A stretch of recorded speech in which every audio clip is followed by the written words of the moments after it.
So Collision happened, AEW Collision. Um, People are saying it's different, or is it questioning? Is it different from whenever Punk would be on? So this is like the official, like, well, not even official. It's just like you can say it's more of the aftermath that now Punk is officially gone. Basically a week after, and is it even different after like, All Out and all that kind of stuff? You can basically say that it is different because you are seeing guys like Moxley on this show. You saw Bryan on the show. Basically, more stars. For some reason, and I just do question why aren't these guys on Collision? It does make the show, in a way, again, you got people who clearly people know and care about. Like, it seems like even though Punk, Punk is gone, it seems like now AEW Collision has more stars. Not saying that it's they're utilized to their full potential, being star powers, and the storylines and character are good. They're not doing good shit with them. It does seem like definitely with Collision, it seems to have more stars on the show. You're gonna see more stars like Moxley, Bryan Danielson. For some reason, a lot of these guys are not on Collision. So now, in a way, the show does feel more like there's more. I don't know. The show wasn't even that terrible. It just like I don't know. It just whatever. It definitely felt like a Saturday Night Dynamite. I would say it definitely felt like more like a Dynamite, which I'm not complaining of. I do feel like AEW Collision should be like in a way continuing. Like I don't have a problem with like AEW kind of basically just having it just be like Dynamite and they benefit from each other. I think that's what they should do, just like how Raw and SmackDown used to do before. It's like a continuation of stories, and the beauty of it being live does help. So, like, kind of have a continuation of each other, not just some stupid soft brand split. Sure, it's okay to me have certain people on certain shows to kind of give it a purpose, but honestly, what I think Collision needs, it needs a lot of star power to be on the show. And these big matches, you need to treat like a Saturday night main event.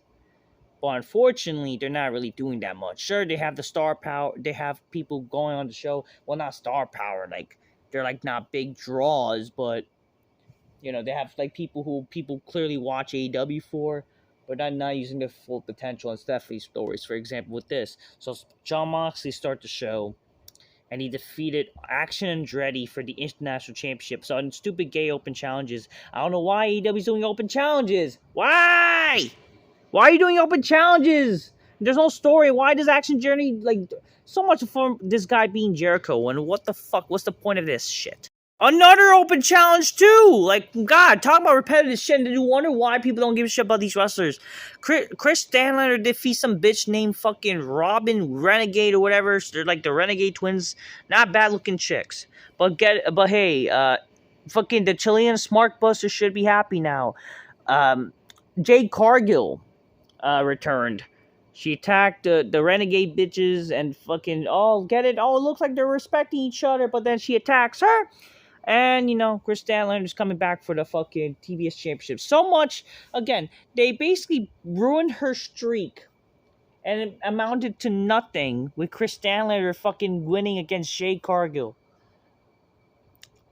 Not gonna lie, it's okay seeing Jade Cargill because, like or not, she actually kind of has a bit like she made herself look like, intriguing as a fucking female star for AEW. So, good for that. We have a backstage interview with Claudio and Kingston. Kingston's putting his strong shape shot on the line against Claudio's ROH style Grand Slam.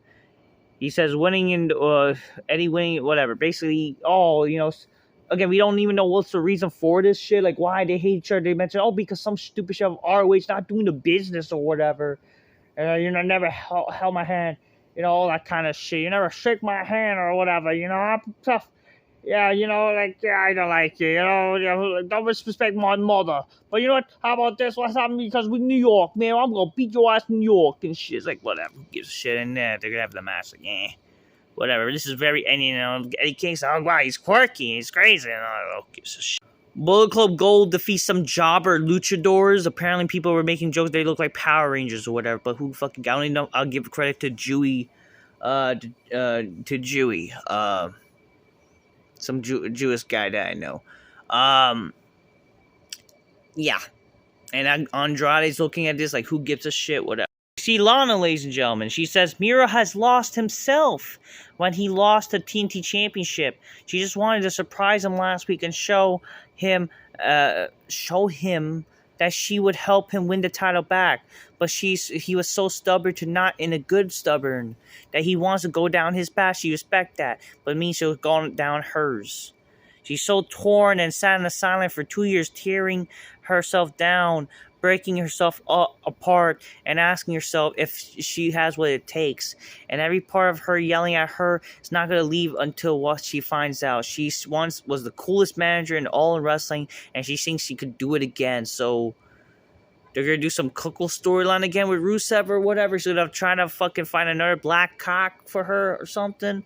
I'm sorry, this doesn't work. Like, Lana only works as a Russian manager, and now, I mean, whatever.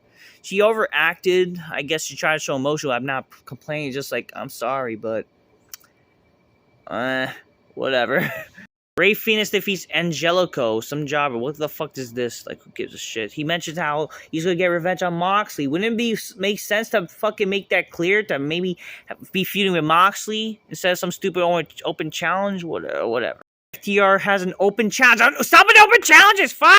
Roderick Strong early in the show says, talking about how being alone and not him left him, whatever, and he defeated Darby Allin with the help of Luchasaurus prior to the match. But again, like, the fact that Darby Allin still went on to fucking fight, and like he's still like was able to fight during him, it makes no sense. It's not believable. Like, so much for Luchasaurus and destroying him. Christian Cage basically ordered the attack because you think you can win any title, intimidate me type of deal, whatever. I don't know how it makes. I mean, isn't the feud over? What's like, it's some stupid reason or whatever. It is what it is.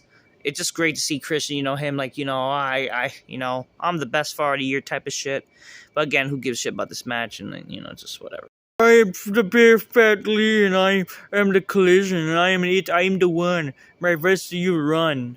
Oh, so much to Bray Wyatt. I was like, kind of felt like a real ripoff. I understand, like, homaging because Wyatt passed away, but come on here.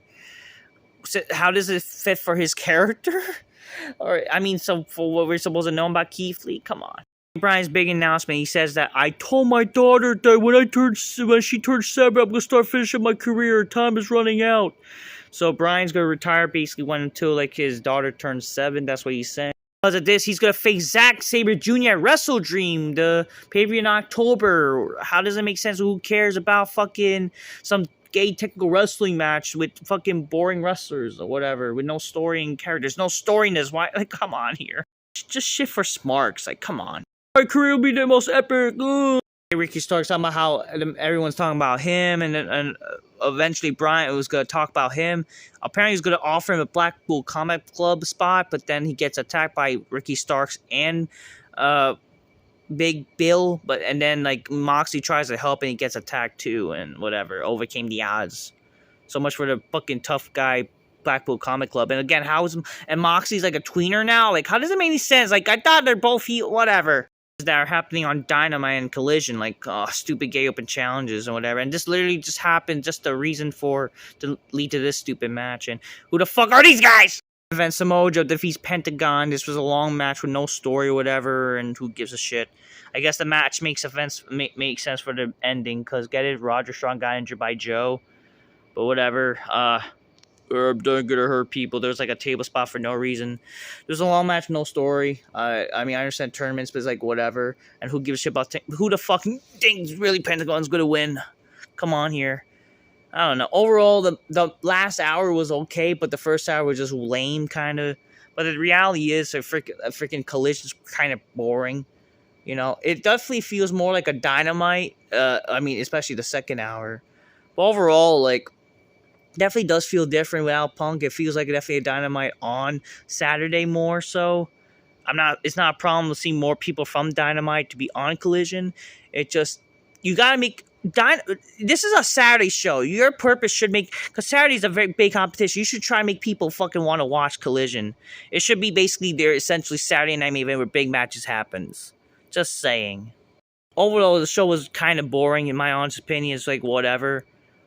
I don't know. Didn't hate I don't know. It just no. It wasn't really that great. Well, wasn't that.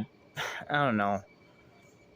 It just felt like a Dynamite, which is not a problem. I do hope like they try to showcase it. Like sure, a little continuation of both shows, make people care about both shows. But you gotta make people care about. I don't know. Collision should be essentially. It should feel like a grand slam in a sense every paper every week. Because it's a Saturday show. Your purpose should try to make a Saturday show really watchable, since that's what Saturday night main event used to be.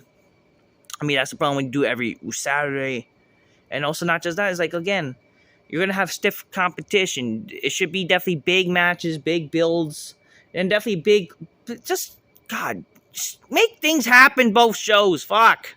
Well, for a show without Punk, it just kind of still feels really like the same show. Anyways, like sure they have more stars now on the show, but they basically failed to use them at their full potential, make it make sense. You're having people that supposedly the top stars, and they fucking fight struggling to beat jobbers. Like, come on here.